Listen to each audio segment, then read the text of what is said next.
ThreatLocker implements a least privileged approach to cybersecurity, blocking every executable unless specifically authorized by your team. This methodology mitigates ransomware, supply chain attacks, and zero-day exploits. It ensures 24/7, 365 protection for your organization. To learn more about how ThreatLocker can help prevent known and unknown threats in your digital environment, safeguard your data and operations from threat actors, and align your organization with compliance frameworks, visit securityweekly.com/ThreatLocker. Welcome back to the Cyber Risk TV live stream for Octane 2024 at Caesars Forum in Las Vegas. I'm your host, Mandy Logan, and today I'm joined by Damon McDougald, who is the Global Cyber Protection Lead at Accenture.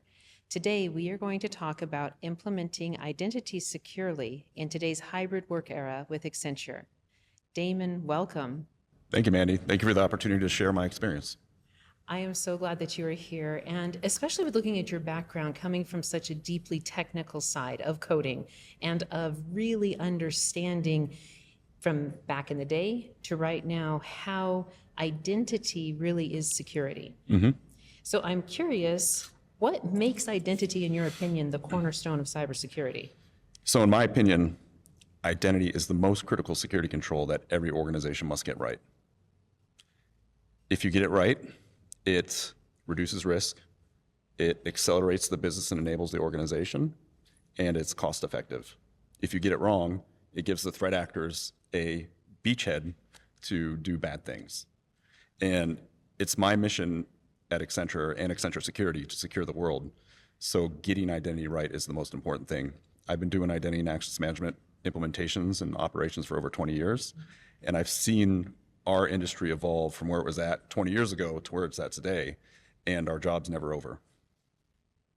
No, absolutely not. And with what you're saying, talking about identity, really then spearheading, like you said, if you get it right, it can almost be that silver bullet that allows your security and ability to integrate with vendors, consumers, the tech world, and all of infrastructure at large. It can be a relieving aspect of being able to get identity handled correctly. Now, what are some of the challenges that you zero in on and that have become commonplace because of the switch to a hybrid work environment?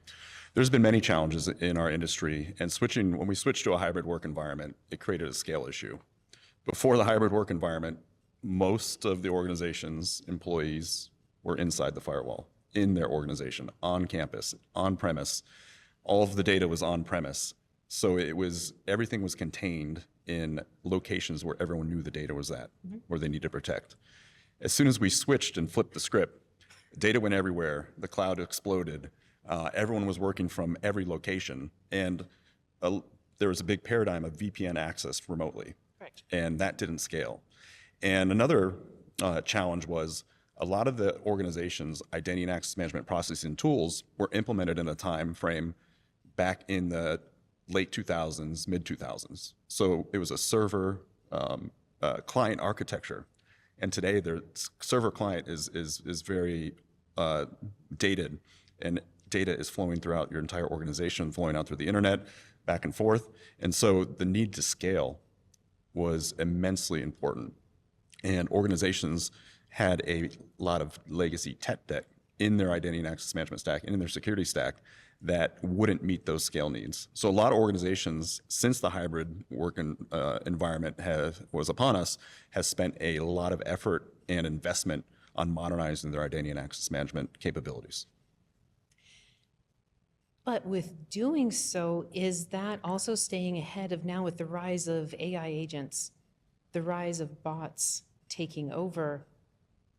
Is what has been done in the last 5 or 6 years going to keep up with what's going on right now? No, it's not. Like I said before, our job is never over. And this adds another set of scale, another area of concern. And from an identity and access management practitioner, we have one of the hardest jobs in all of IT and all security. So not only do we have to be highly proficient in the software that we implement, we have to know the business. We have to know how to integrate with all the other systems in an organization. And identity touches every part of an organization. Every organization has it, needs it, and it has to touch every part of the organization to do well. And But it's not just the organization in one way, it's because it's also going to the vendors, third parties. You have identity requirements to be monitoring that are completely outside your normal ecosphere. Absolutely. You have an ecosystem, you have many different types of identities that make things a lot more complex. It's not as cut and dry if you're an employee or non-employee. And AI agents are coming. And AI agents are going to have goals and tasks. They're going to complete their work. And they're at a point in time right now where they're very single-threaded, but they're going to become smart and autonomous enough where they're going to be able to understand if I can't do my job or complete my goal doing the happy path, I'm going to figure out the path around it. And so, Which is brilliant in its own way, but Oh, that yeah. is not acceptable for trying to maintain the correct security posture. yeah. And if anyone hasn't played with AI agents yet, there's many AI agent frameworks out there that you can easily write some code or have ChatGPT or one of the LLMs kind of teach you how to write the code and you can deploy it really quickly. I did a very simple exercise where I created 2 AI agents. One was a procurement agent, one was a software sales agent. I gave them parameters. I said, procurement agent, you want to buy for this amount of price, $500. Software agent, you want to sell for $1,000. But if the procurement comes back and says we can only do so much, you can descope your modules. And I let them go at each other, and they would round robin talk to each other. I told them they can talk with each other five or six times. They figured out how to negotiate with each other or walk away, just with a simple set of text instructions. Right there, that demonstrates just power of how they can complete their task. And how that applies towards the future is that we're going to use AI agents to build software. We're going to use AI agents to run infrastructure. We're going to have AI agents to run organizations. All of those AI agents are going to need identity. They're going to need access. They're going to need to be enforced access. As I said, they'll be creative and figure out how to get around it, just like humans do. When we can't finish our job, we figure out how to get around it. So they'll need to be scoped with their access rights, and it can't be static. It's going to have to be just in time. It's going to have to be strong authentication. It's going to have to be strong authorization. And organizations, at least from my experience at Accenture, they're going to have to continue to uplift their identity and access management capabilities to meet the realities that are coming. Oh, absolutely. And I'm curious from Accenture's viewpoint, what have you seen as far as being able to enhance a seamless user experience while on the backside we have really a need for fine-grained provisioning for all of those millions and billions of agents? Identity, if done right, drives a great user experience. You shouldn't know it's there. It's a fine line between keeping a customer or losing a customer. And most of everyone's interactions, whether on the consumer side or the employee side, is an identity interaction. So think about when you sign up for a digital service. You register, then you authenticate. Right there are 2 identity and access management things that you do right away. From an employee, day one when you get in, you get a badge. Then you get a laptop or a computer or work desk. Right there, you are provisioned that access in the background. And most organizations today give the very basics. So if I'm an employee, I join a new organization, I will get 5% of the access I need. Then I have to go talk to my manager and figure out what's the process to go submit all these requests for access. And that's where organizations have struggled, because there's some of our organizations that we've seen, they have thousands of forms that are managing requests for access. They have non-human text language to be able for someone to select what access they need. And so a lot of times when someone submits a request for access, they don't exactly know what they need, and they submit the wrong access and it gets rejected. And so that creates a very bad experience. You've got an employee that came in, they're excited to do their job, and now they have to sit around and wait around. That degrades morale, but then it also is a cost to the organization as well. That was going to be my next question. Like, in your viewpoint, what percentage of downtime or lost efficiency comes from that particular thing because in the hybrid work environment, there's additional steps to making sure that the identity and access are correct? Yeah. In the past, when we were all in the same office, I can get out of my desk, walk over to my manager's office or one of my work buddies and say, hey, how do I do this? Today, we're all over the place. So you got to schedule a call, you got to schedule a meeting, or you got to find some time with someone, and it's a little slower. So from an identity perspective, the thing that we can focus on the most is providing the right access right away to provide that seamless user experience. So switching from the user, I would like to switch to some information that came from Accenture's Pulse of Change survey. And it found that 8% of executives are concerned about deep fake attacks. Only 8%. Does that seem reasonable to you?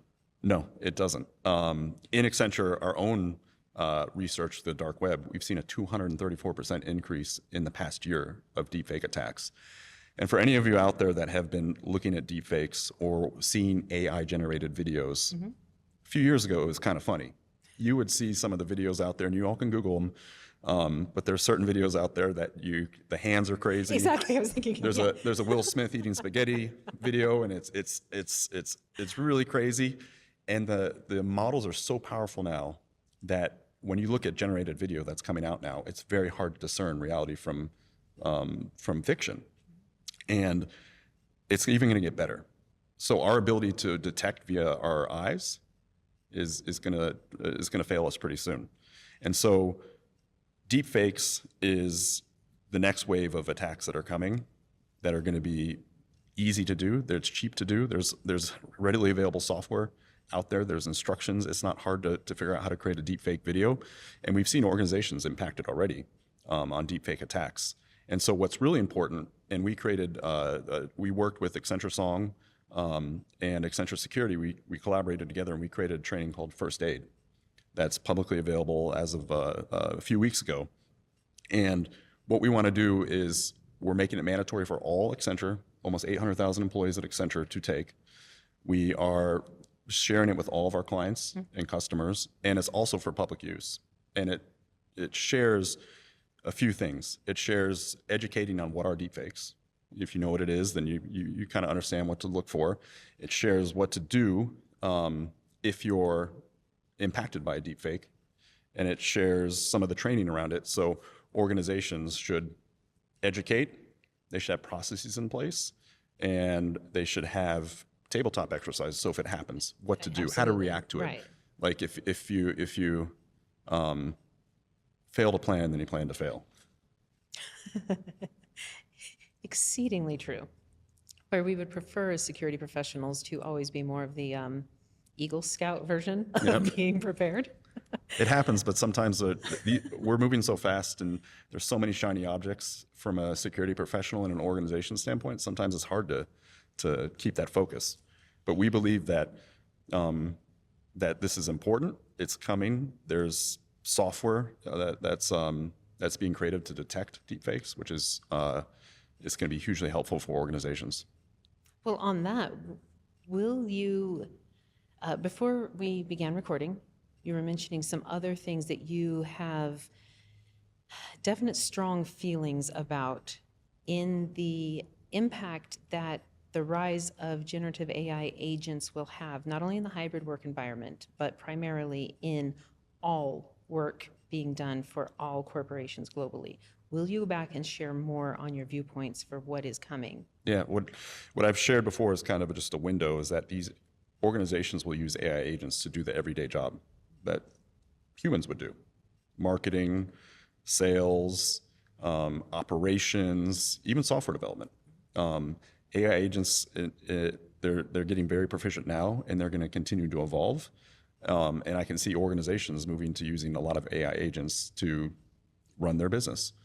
And right now, there's no regulation against AI agents themselves, but I can foresee that there could be regulatory requirements that organizations will have to manage the access and show how their AI agents received or got their access and how they're enforcing those accesses and those policies. And so back to the important point of having a modern identity tool that can scale to those realities and has capabilities to handle AI agents is so important. So all the identity practitioners listening right now, that is something that we should all skill up on. AI agents, generative AI, those are skills that are necessary for us to be able to keep the world safe and secure. Beautiful. Damon, I really want to thank you for joining us today. And for all of us who are tuning in to this live interview, please go to securityweekly.com/Octane. You can make sure to receive all cyber risk TV coverage from this year's event. Welcome back to the CyberRisk TV live stream for Octane 2024 at Caesars Forum in Las Vegas. I'm your host, Mandy Logan, and today I am joined by Punit Minocha, who is the Executive Vice President, Business Development and Corporate Strategy at Zscaler. And today we are talking about an integrated approach to securing today's hybrid workforce. Punit, welcome. Thank you for having me, Mandy. Oh, I'm very happy that you are here. I have limited exposure to Zscaler as a practitioner, but I have thoroughly enjoyed the information that I have attained from Zscaler and the individuals that I have interacted with at Zscaler. And please, to start, what is Zscaler? Yeah, so perhaps I can step back and talk a little about this. We've been in business for the past 15 years.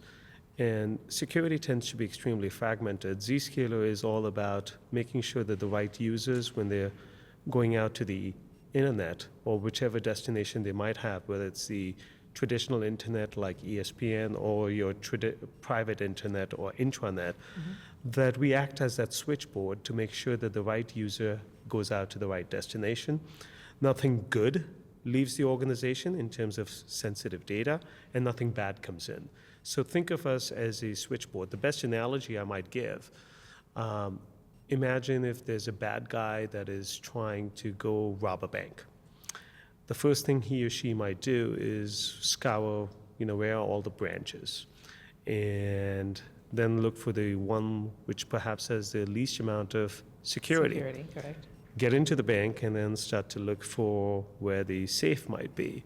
And then once you have the safe, you go steal the money, right? And if I contrast that to what Zscaler will do, right, we try and move away from traditional network gateways like a firewall, if you will, which broadcasts that this is where I am. Instead, we try and eliminate all of that. In technical terms, we have something called an inside-out connection. We are reeling out as opposed to allowing things to come back in. That in itself eliminates the attack surface, so you can't tell I'm even there. And so you can't find all those different branches, if you will. But even if you think you could find us, right, you try and prevent the compromise. And what I mean by that is you provide an additional level of security, looking at different technologies, advanced threats, content inspection, etc. And then you try and permeate that even further by trying to make sure that you can't traverse laterally. And what I mean by that is if you walked into the same bank, you can't move to the safe because you have privileges just to go to a particular security window, as an example.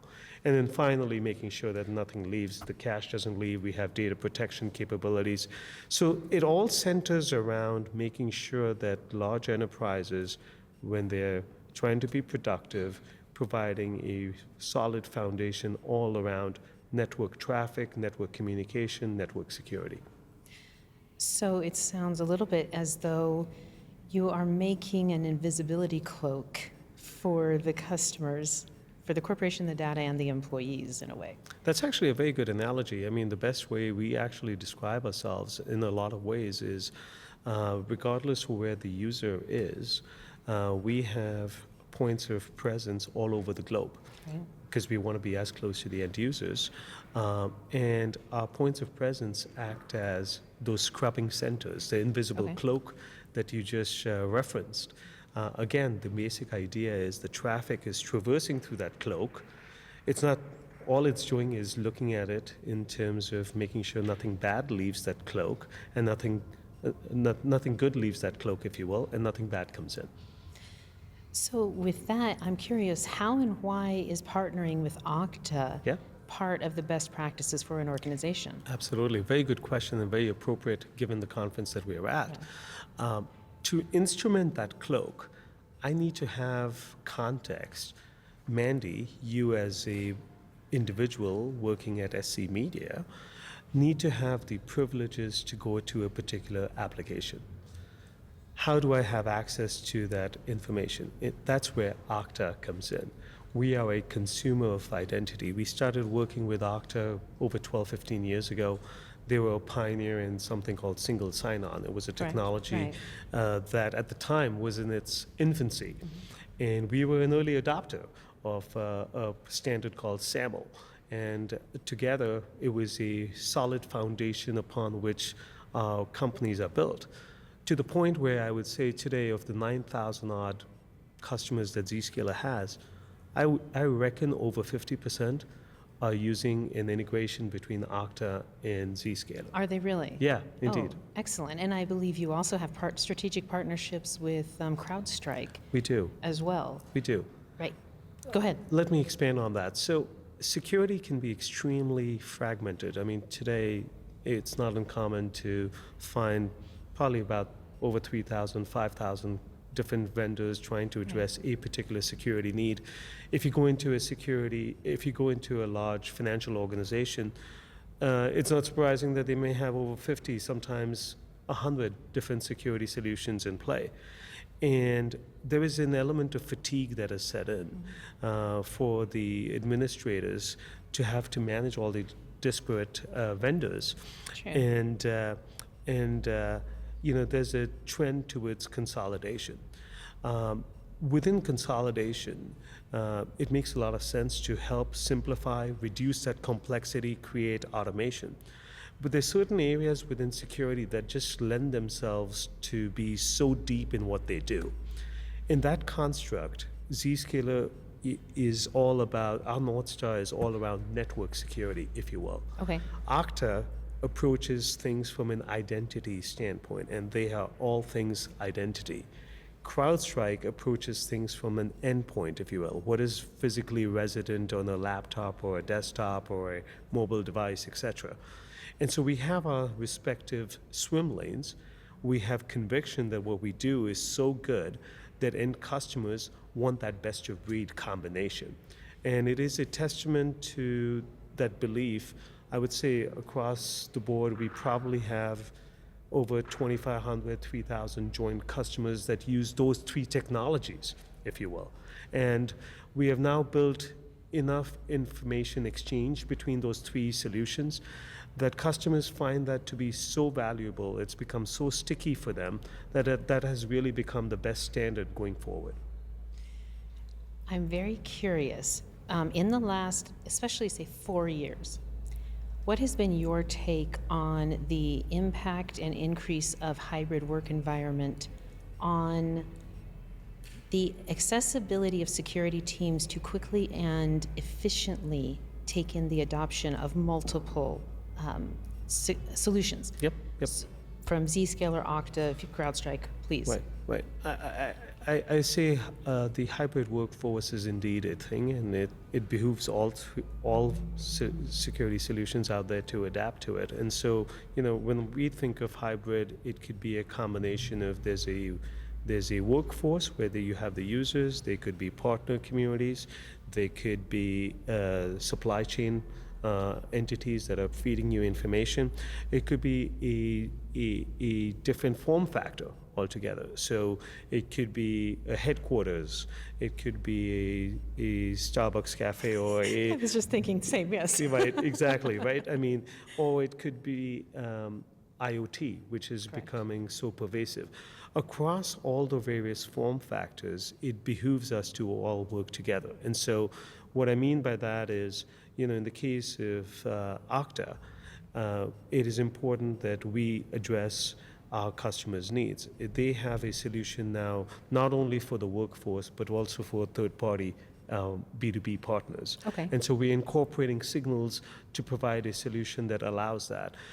When you're dealing with third-party elements like your suppliers, it's one thing to say, SC Media has a solution, but if you're working with a partner of SC Media, they may or may not have an Okta or a Zscaler or a CrowdStrike. And so how do you make sure that you're following through and providing that consistent security?